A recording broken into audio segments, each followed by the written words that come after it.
Triple engine সরকারের অন্যতম শরিক আইপিএফটি দল কি অবশেষে পিছু হটল? দিল্লিতে আইপিএফটি দলের তরফ থেকে 15 ডিসেম্বর যে ঐতিহাসিক প্রতিবাদ সভা অনুষ্ঠিত হওয়ার কথা ছিল, সেই প্রতিবাদ সভা থেকে পিছু হটতে চলেছে।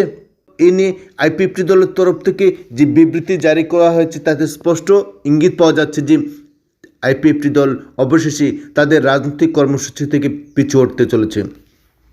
এখানে উল্লেখ করা প্রয়োজন যে ইতিপূর্বে রাজ্যের ট্রিপল ইঞ্জিন সরকার অন্যতম শরিক আইপিএফটি দলের তরফ থেকে দিল্লিতে গণ অবস্থানের ঘোষণা করা হয়েছিল এবং 15 ডিসেম্বর এই গণ অবস্থান অনুষ্ঠিত হওয়ার কথা থাকলেও অবশেষে সেই আন্দোলন কর্মসূচি থেকে আইপিএফটি দল পিছু হটেছে। কিন্তু কী কারণে পিছু হটেছে তা নিয়ে আইপিএফটি দলের তরফ থেকে যে বক্তব্য রাখা হয়েছে তা নিয়ে রাজনৈতিক মহলে যথেষ্ট চর্চা শুরু হয়েছে। আইপিএফটি দলের তরফ থেকে স্পষ্টভাবে উল্লেখ করা হয়েছে যে বিমান পরিষেবা ব্যাহত হওয়ার ফলেই নাকি এই রাজনৈতিক কর্মসূচি বাতিল করা হয়েছে এবং কবে নাগাদ এই অনুষ্ঠান হবে তা এখনও নিশ্চিত নয়। তবে অনুমান করা হচ্ছে আগামী শীতকালীন অধিবেশন চলাকালীন সময়েই এই রাজনৈতিক কর্মসূচি অনুষ্ঠিত হবে। কিন্তু প্রকৃত চিত্র কি? আইপিএফটি দল শুধুমাত্র কি বিমান পরিষেবা ব্যাহত হওয়ার কারণেই তাদের রাজনৈতিক কর্মসূচি ব্যর্থ করে দিয়েছে? নিন্দুকেরা বলছেন যে ডাল মে কুচ কালা হয়, অর্থাৎ এই রাজনৈতিক কর্মসূচি থেকে পিছু হটেছে একমাত্র শাসক দলের বড় শরিক বিজেপির কারণেই। কারণ বিজেপি চায় না রাজ্যভাগের আন্দোলনকে কেন্দ্র করে আইপিএফটি দল আবারও দিল্লিতে রাজনৈতিক কর্মসূচি চালিয়ে যাক, এবং যাকে কেন্দ্র করে ইতিমধ্যেই বিজেপি এবং আইপিএফটির মধ্যে রাজনৈতিক টানাপোড়েন শুরু হয়ে গেছে অন্তর্কুন্দল। এই পরিস্থিতিতে আইপিএফটি দল বিজেপিকে খুশি করার জন্যই আপাতত এই আন্দোলন কর্মসূচি থেকে পিছু হটেছে।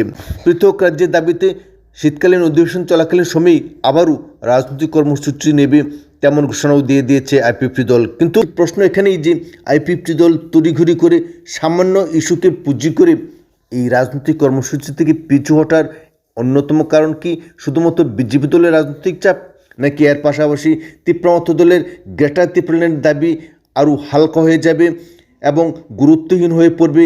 এই আশঙ্কা থেকে তীব্রমত দলও আইপিএফটি দলকে রাজনৈতিকগতভাবে যথেষ্ট ঘায়েল করেছে, এ প্রশ্ন কিন্তু দেখা দিয়েছে। অর্থাৎ বিজেপি এবং তীব্রমতার রাজনৈতিক চাপেই ছোট শরিক আইপিএফটি দল তাদের রাজনৈতিক কর্মসূচি থেকে পিছু হটেছে, তেমন গুঞ্জন রাজধানীব্যাপী ব্যাপকভাবে প্রচারিত হচ্ছে। আইপিএফটি দল যা এনসি দেববর্মার রাজনৈতিক আদর্শ অনুপ্রাণিত, সেই রাজনৈতিক দলের কর্মকর্তারা বিশেষত স্বপন দেববর্মা এবং প্রাক্তন মন্ত্রী প্রেম কুমার রিয়াং স্পষ্টভাবে জানিয়ে দিয়েছেন যে আইপিএফটি দল সমস্ত রাজনৈতিক বাধা বিপত্তি অগ্রাহ্য করেই পৃথক রাজ্য তথা ত্রিপুরাল্যান্ডের দাবিতে আগামী শীতকালীন অধিবেশনে দিল্লিতে আবারও গণ অবস্থান করবে এবং এই গণ অবস্থান থেকেই আগামী এডিসি নির্বাচনের রণকৌশল ঘোষণা করা হতে পারে বলে মনে করছেন রাজনৈতিক বিশেষজ্ঞরা। এখন দেখার বিষয় আগামী শীতকালীন অধিবেশনে আইপিএফটি দল তাদের রাজনৈতিক কর্মসূচি পালন করে কিনা।